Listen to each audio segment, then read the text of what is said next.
two, three, four.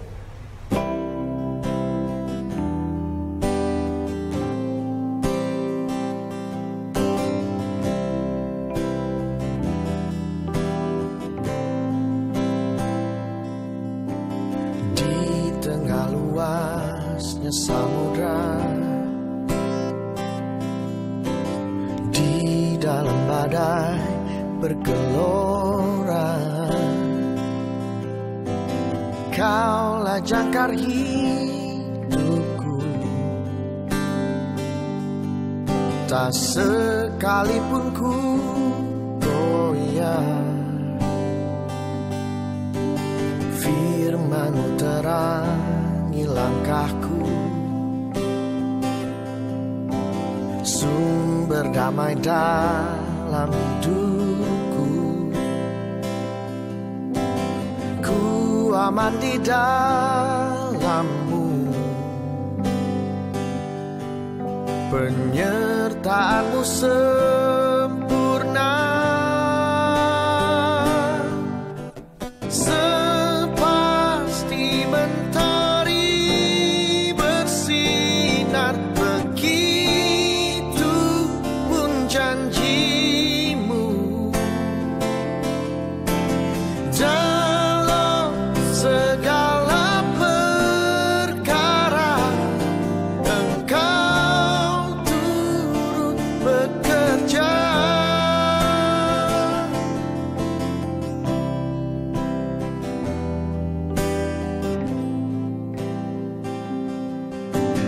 Firman-Mu terangi langkahku,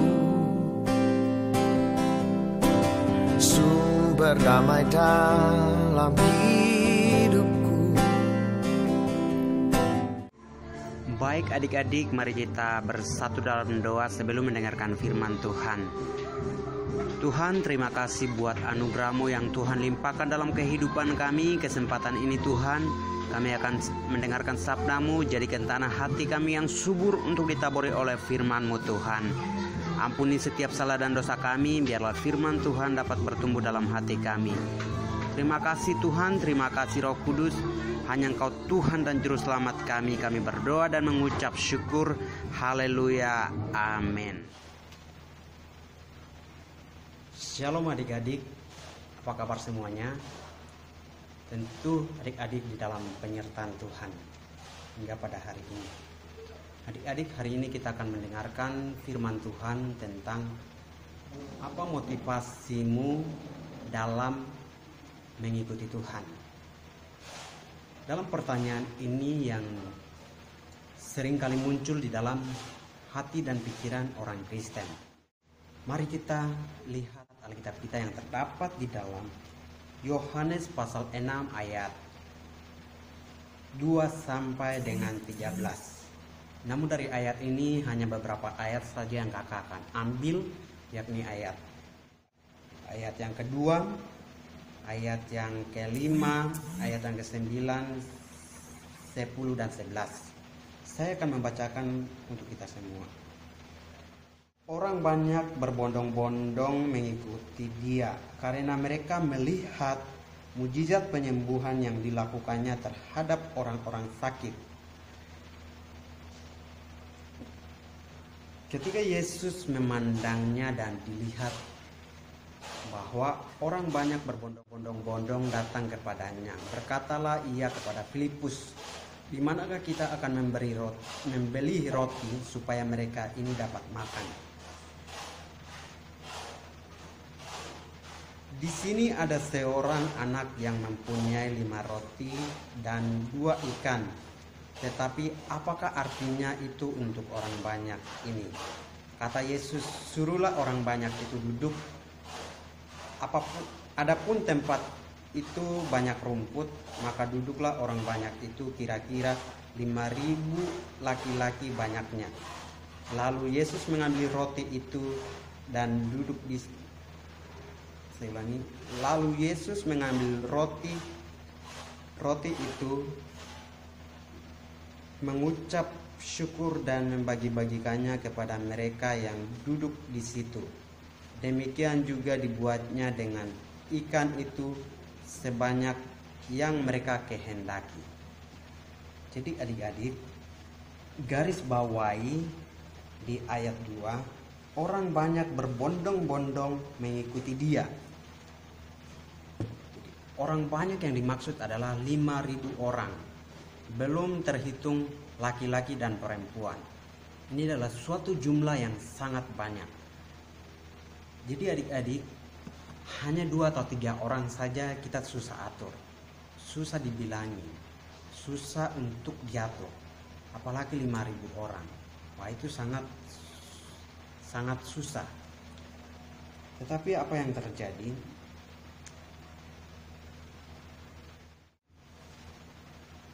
Ya, adik-adik yang dikasihi Tuhan, ayat 2 berkata, orang banyak itu berbondong-bondong mengikuti dia karena mereka melihat mujizat penyembuhan yang dilakukannya terhadap orang sakit.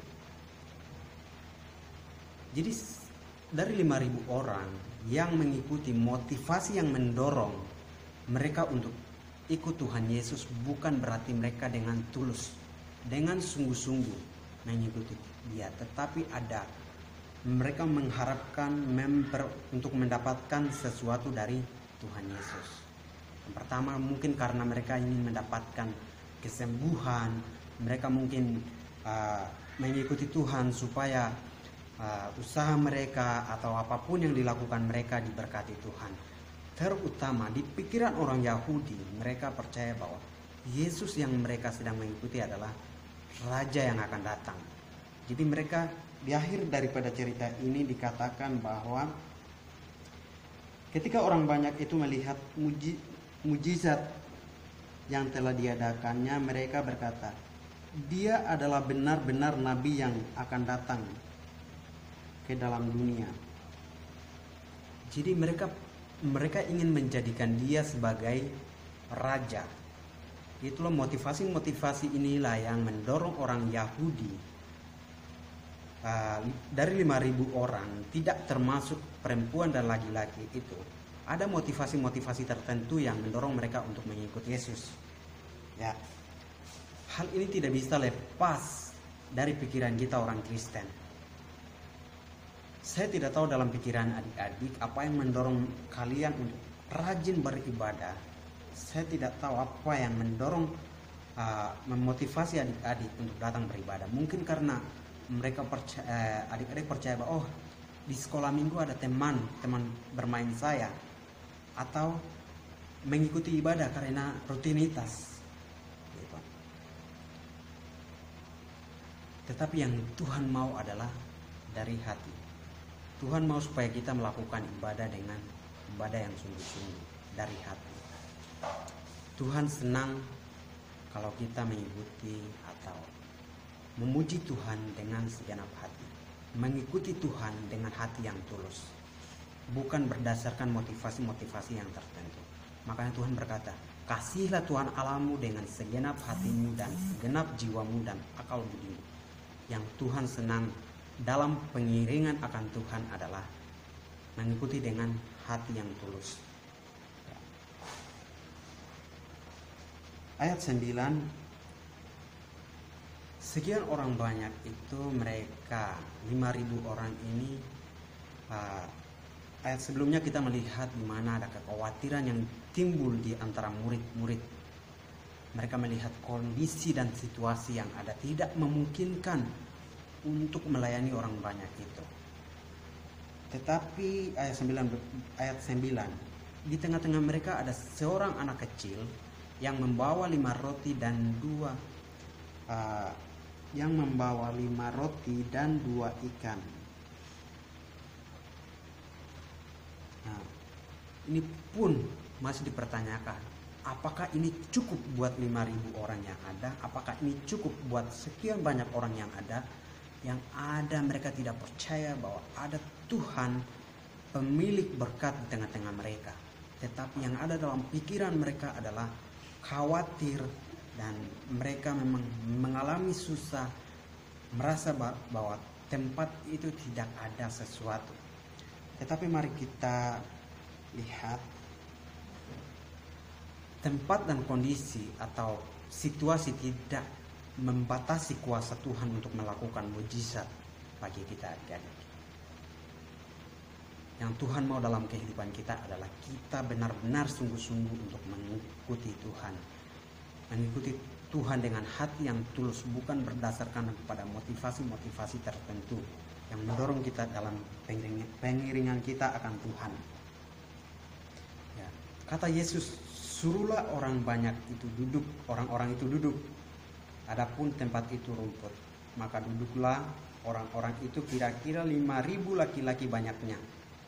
Ya, duduk, garis bawahi duduk.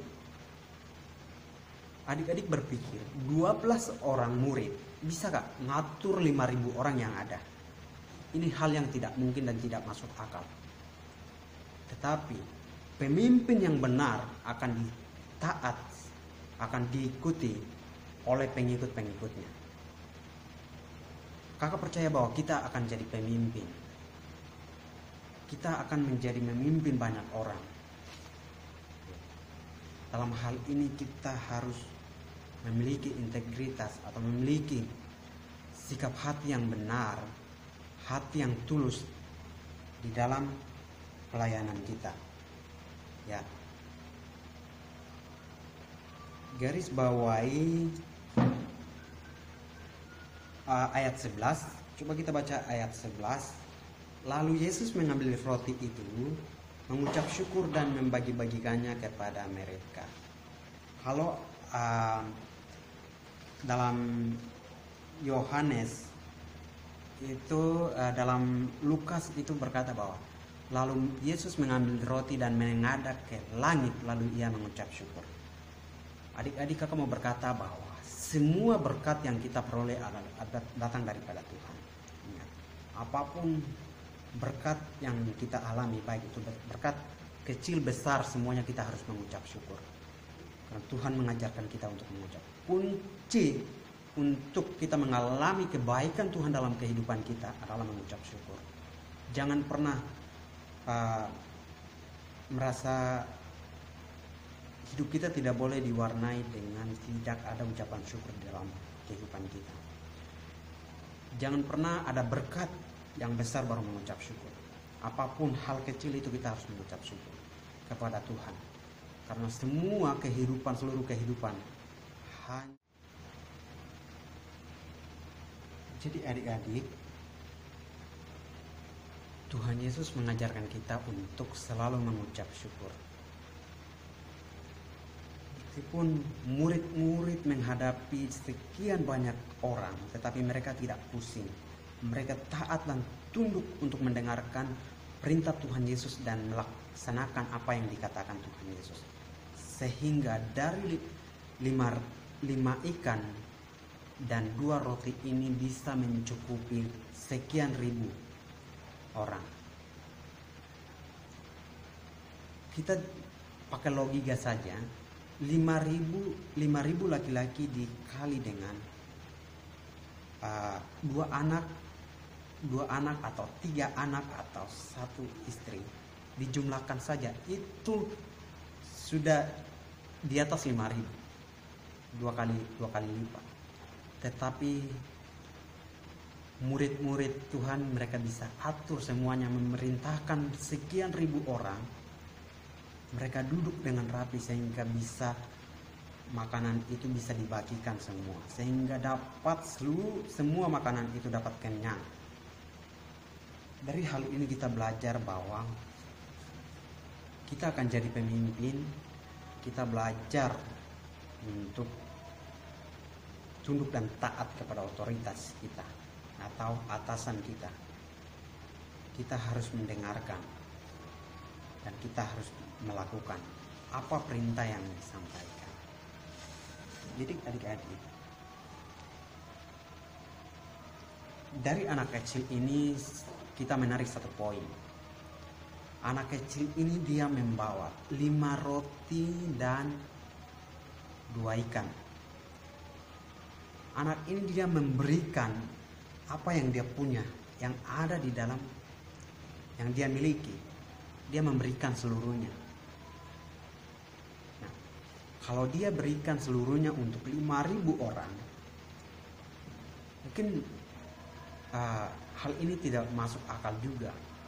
Kalau dia kasih untuk keluarganya, adanya atau bapaknya, mamanya, mereka makan apa? Tetapi dia memberikan dengan hati, dengan sungguh-sungguh dia berikan. Dia berikan kepada Tuhan, karena dia percaya bahwa pasti Tuhan akan membuat suatu mukjizat. Jadi Tuhan ajarkan kita untuk memberikan apa yang kita miliki, baik dari apa yang kita miliki yang besar kecil, kita berikan kepada Tuhan. Dan ingat, dalam semuanya kita harus mengucap syukur kepada Tuhan, karena berkat datang daripada Tuhan. Berkat yang kita miliki, nafas kehidupan serta segala sesuatu yang